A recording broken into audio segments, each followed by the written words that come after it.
count of three. 3, 2, 1.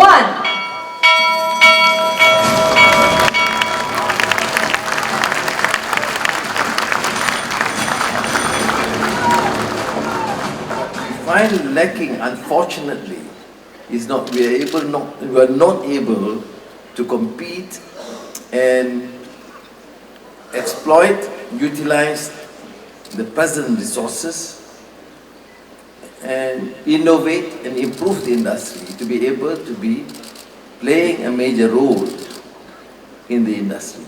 So I think it is timely, therefore, as alluded to by the Minister, that the entire government, because led by the Ministry of Transport, coordinate their efforts and give whatever is required to render the support so that the industry emerge as a stronger force and maritime business becoming more resilient, because shipping must continue to be considered as the bloodline that supports connectivity, which is an essential part of global trade. Now, I think it's more than 80%, almost 90% of Malaysia's export are done by sea transport or the maritime industry, which means in terms of costs, it is more competitive and fortunately is deemed to be competitive and efficient. And we are proud to say that ports like Port Klang and PTP and Penang, among those ports who are emerging as to be more effective, competitive, and I believe with the support of the industry, we can then ensure that we are not only top 20, but probably under Minister Anthony Loke, we can reach to top 10, because we have the potential. What we need is the required support. The private sector must take the lead. And I can assure you, in the part of the government, we need to do more. Yes, we have not given that sort of focus and emphasis in the past.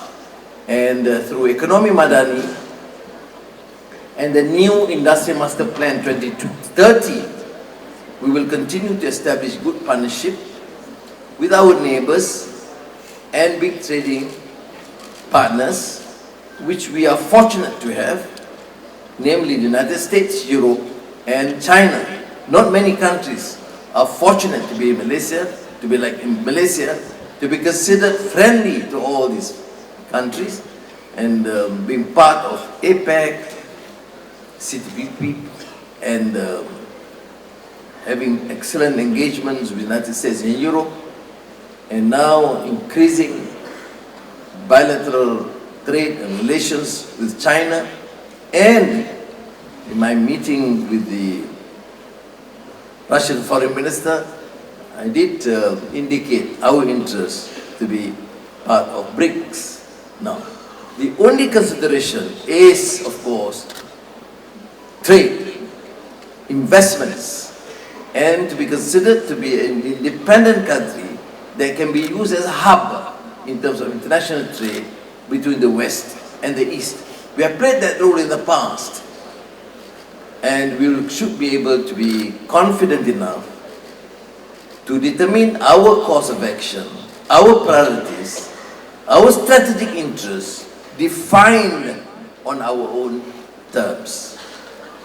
Now, this dynamic neutrality will certainly bear results, because as a trading nation, we need to increase foreign trade, and Malaysian waters should remain a center, an area that is most welcoming to all, maritime industry to all countries who would like to continue to trade with us.